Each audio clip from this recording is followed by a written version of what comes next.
ഇന്നലെ party secretary പറഞ്ഞു കേട്ടില്ലേ, വലിയ ഹെഡിങ് വരും അതുകൊണ്ട് ചെയ്തില്ല എന്ന്. അപ്പോൾ ഹെഡിങ്ങിനെ ഭയപ്പെട്ടാണോ CPM തീരുമാനമെടുക്കാൻ മടിക്കുന്നത്? പത്രത്തിൽ വരുന്ന ഹെഡിങ് വരും, പത്രത്തിൽ ഹെഡിങ് വരും, സ്വർണ്ണക്കൊള്ളയിൽ CPM ആ നടപടിയെടുത്തു എന്ന് വരുമെന്ന് പേടിച്ചാണ് എടുക്കാത്തത്. എടാ, ജനങ്ങളെ പേടിയില്ലാത്ത പാർട്ടിയാണ് CPM. എന്നിട്ടാണോ പത്രക്കാരുടെ ഹെഡിങ്ങിനെ ഭയപ്പെടുന്നത്? ഇതെല്ലാം ആളുകളെ കളിപ്പിക്കുകയല്ലേ. ഈ കൊള്ളയ്ക്കകത്ത് സർക്കാരിലെ ഉന്നതന്മാർക്ക് പങ്കുണ്ട്. ആ പാർട്ടിക്കാർ മുഴുവൻ ജയിലിൽ ഓരോരുത്തരായിട്ട് ജയിലിൽ പോയിക്കൊണ്ടിരിക്കുകയാണ്. ഓരോരുത്തരായിട്ട് ഇപ്പം ജയിലിലേക്കുള്ള യാത്രയാണിവർ, ഘോഷയാത്ര നടത്തിക്കൊണ്ടിരിക്കുകയാണ് ജയിലിലേക്ക്. എന്നിട്ട് ഈ CPM നേതാക്കന്മാർക്കെതിരെ ഒരു നടപടി സ്വീകരിക്കാൻ കഴിയാത്ത ഈ പാർട്ടി സെക്രട്ടറിയെ പറ്റി ഓർത്ത് എനിക്ക് സഹതാപമേ ഉള്ളൂ. ഞങ്ങൾക്ക് സഹതാപമാണുള്ളത്. ഇത് പുറത്തു വന്നിട്ട് ഇപ്പോൾ ശനിയാഴ്ചയാണ് ചോദ്യം ചെയ്തതെന്ന് പറയുന്നത്. ഭയങ്കര രഹസ്യമായിരുന്നു ചോദ്യം ചെയ്തത്.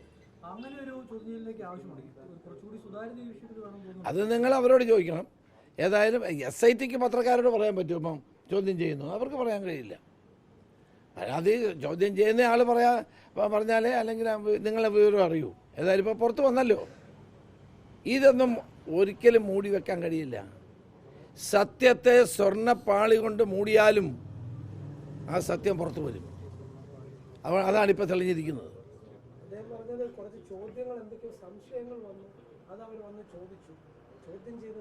അല്ല, എല്ലാവരോടും അത് തന്നെയാണ് ചെയ്യുന്നത്. അത് വാസുവിനോടും ആദ്യം ചോദിച്ചത് അത് തന്നെയായിരുന്നു. അത് തന്നെയാണ് നമ്മുടെ പത്മകുമാരോടും ചോദിച്ചത്. ആ ചോദ്യമല്ലേ ചോദിക്കുന്നത്. ആ ചോദ്യത്തിന് ഉത്തരം കിട്ടിയ ശേഷം SIT പരിശോധിക്കും, വീണ്ടും ചോദ്യം ചെയ്യണമെങ്കിൽ വിളിക്കും. അതൊക്കെയല്ലേ അതിൻ്റെ നടപടിക്രമങ്ങൾ. സംശയങ്ങൾ ദൂരീകരിക്കാനൊന്നും അല്ലല്ലോ, കാര്യങ്ങൾ മനസ്സിലാക്കാൻ വേണ്ടിയല്ലേ അവരെ വിളിക്കുന്നത്. അല്ലാണ്ട് ആരെയും ചായ കൊടുത്ത് പറഞ്ഞു വിടാൻ വേണ്ടി അല്ലല്ലോ. അതൊക്കെ വരട്ടെ, നമുക്ക് ഇനിയുള്ള ദിവസങ്ങൾ നമുക്ക് നോക്കാം. എങ്ങോട്ടാണ് പോകുന്നത് നോക്കാം. ബഹുമാനപ്പെട്ട കോടതി എന്ന് പറഞ്ഞില്ലേ, ഇതിൻ്റെ അന്വേഷണം വേറൊരു ദിശയിലേക്ക് പോകുന്നില്ല എന്ന് അദ്ദേഹം പറഞ്ഞത്, കോടതി പറഞ്ഞത് വളരെ ഗൗരവമുള്ള കാര്യമല്ലേ. ഒരു കാര്യം വളരെ വ്യക്തമാണ്, ഇനിയും CPMൻ്റെ ഉന്നത നേതാക്കൾക്ക് ഉള്ള പങ്ക് വെളിച്ചത്ത് വരും, സംശയം വേണ്ട. ഈ SITയെ കുറിച്ച് പരാതി ഇല്ലാന്ന് പറഞ്ഞു, പക്ഷേ SIT 4 ദിവസം മുമ്പ് ചോദ്യം ചെയ്യുന്നു. ഇന്ന് ഹൈക്കോടതിയുടെ ഒരു വിമർശനം ഉണ്ടാകുന്നു, അന്വേഷണത്തിൽ ഒരു പുരോഗതിയില്ല, മന്ദഗതിയിലാണ് എന്ന് അവർ വീണ്ടും കോടതി ആവർത്തിക്കുന്നു. അതിനുശേഷമാണ് ഈ ചോദ്യം ചെയ്യേണ്ട വിവരം പുറത്തുവിടുന്നത്. അപ്പോൾ അതിനകത്ത് SITയുടെ നടപടികളെ അത്ര ഒരു ഇതായിട്ട് കാണാൻ കഴിയും. അല്ല, ഞാൻ ഇതുവരെയുള്ള അവരുടെ നടപടികൾ നോക്കുമ്പോൾ നമുക്ക് അവരെ കുറ്റപ്പെടുത്താൻ കഴിയില്ല. ചില കാര്യങ്ങൾ അവർക്ക് മാത്രമായിട്ട് ചെയ്യാൻ കഴിയില്ല, അതാണ് ഞാൻ പറഞ്ഞത്. അന്താരാഷ്ട്ര മാനമുള്ളൊരു കേസായി ഇത് മാറുമ്പോൾ അവർക്ക് മാത്രമായി ഇത് കണ്ടെത്താൻ കഴിയില്ല.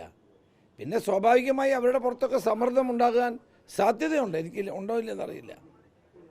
സ്വർണ്ണപ്പാളി നിൽക്കുമ്പോൾ തന്നെ കർണാടകയിലെ ബുൾഡോസർ രാജിനെ കുറിച്ചാണ് CPM ഏറ്റവും കൂടുതൽ വിമർശിക്കുന്നത്. അതെ, ഇപ്പോൾ ഗവൺമെൻറ് തെരഞ്ഞെടുപ്പ് പരാജയപ്പെട്ട ശേഷം പുതിയ കാര്യങ്ങൾ കണ്ടെത്തിക്കൊണ്ടിരിക്കുകയാണ്. കേരള മുഖ്യമന്ത്രി കേരളത്തിലൊന്നും ചെയ്യാതെ കർണാടക മുഖ്യമന്ത്രി ഉപദേശിക്കേണ്ട.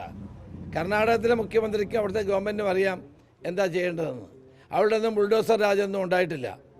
സർക്കാർ ഭൂമിയിൽ ആളുകളെ ഒഴിപ്പിച്ചിട്ടുണ്ടെങ്കിൽ അവരെ പുനരധിവസിപ്പിക്കുമെന്ന് അവിടുത്തെ മുഖ്യമന്ത്രി തന്നെ പറഞ്ഞിട്ടുള്ള കാര്യമാണ്. അതിനകത്ത് രാഷ്ട്രീയ മുതലെടുപ്പിന് വേണ്ടി CPM ശ്രമിക്കേണ്ട, അതൊന്നും നടക്കാൻ പോകുന്നില്ല. പിന്നെ ഇപ്പോൾ പറയുന്നത് എന്താ, സർക്കാരിന് ഭരണവിരുദ്ധ വികാരമില്ല, ശബരിമല കേസ് ബാധിച്ചിട്ടില്ല, പിന്നെ എങ്ങനെയാണ് തോറ്റത്?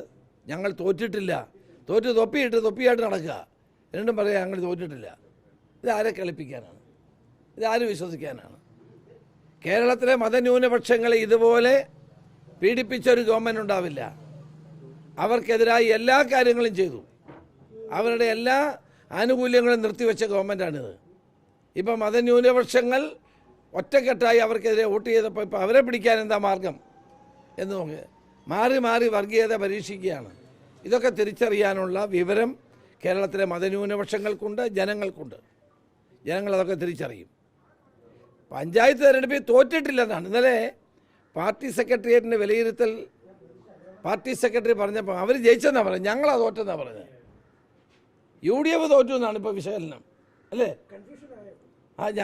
അല്ല, ഇന്നലെ MV ഗോവിന്ദൻ മാസ്റ്ററുടെ പത്ര സമ്മേളനം കണ്ടപ്പോൾ എനിക്ക് തോന്നി നമ്മളാണ് തോറ്റുപോയത്. UDF തോറ്റു LDF ജയിച്ചു എന്നുള്ള മട്ടിൽ അദ്ദേഹത്തിൻ്റെ പത്രസമ്മേളനം. എന്ത് ഗതികേടാണ് ഇതൊക്കെ? ഇതൊക്കെ ആൾക്ക് മനസ്സിലാവില്ലേ? ഇപ്പം നഷ്ടപ്പെട്ടു പോയാൽ വീടുകൾ കയറാൻ പോവാണെന്നാണ് പറഞ്ഞത്. ഇത്രയും കാലം വീട് കയറിയില്ലേ? ഇനി അവർ വീട് കയറിയാണ് ഞങ്ങൾക്ക് വൻപിച്ച വിജയം ഉണ്ടാകുന്നത്.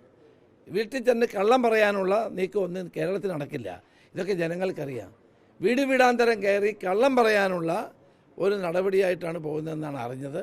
അതൊന്നും ഇവിടെ വിൽക്കാൻ പോകുന്നില്ല, ഇന്ന് വില പോകാൻ പോകുന്നില്ല. ഓരോ നേതാക്കന്മാർ ജയിലിൽ പോവല്ലേ? അതിനെപ്പറ്റി ആദ്യം പറയട്ടെ. ശബരിമലയിലെ സ്വർണം കട്ട് ആളുകൾ ഓരോന്നോരോന്ന് ജയിലിൽ പോവാണ്. അവരുടെ പേരിലൊന്നും നടപടിയില്ല. ഹെഡ്ലൈൻ ഭയന്ന് നടപടി എടുക്കാതിരിക്കുക. എന്നിട്ട് വീടുകളിൽ പോയി എന്ത് പറയാനാണ് പോകുന്നത്? കേരളത്തിലെ ജനങ്ങളുടെ ജീവിതത്തിൽ അവർ അനുഭവിക്കുന്ന പ്രയാസങ്ങളുടെ അടിസ്ഥാനത്തിലാണ് ജനങ്ങൾ വിധിയെഴുത്ത് നടത്തിയിരിക്കുന്നത്. ആ വിധിയെഴുത്തിനെ മാനിക്കുന്നില്ലവർ. ആ വിധിയെഴുത്തിനെ അവർ അംഗീകരിക്കുന്നില്ല. ഞങ്ങൾക്ക് പരാജയം ഉണ്ടായിട്ടില്ല എന്നാണ് പറയുന്നത്. ജനങ്ങൾക്ക് പരാജയം ഉണ്ടായെന്നാണ് പറയുന്നത്. ജനങ്ങൾ തെറ്റിദ്ധരിച്ചെന്നാണ് പറയുന്നത്. ഇവരെ ആര് വിചാരിച്ചാൽ രക്ഷിക്കാൻ കഴിയും?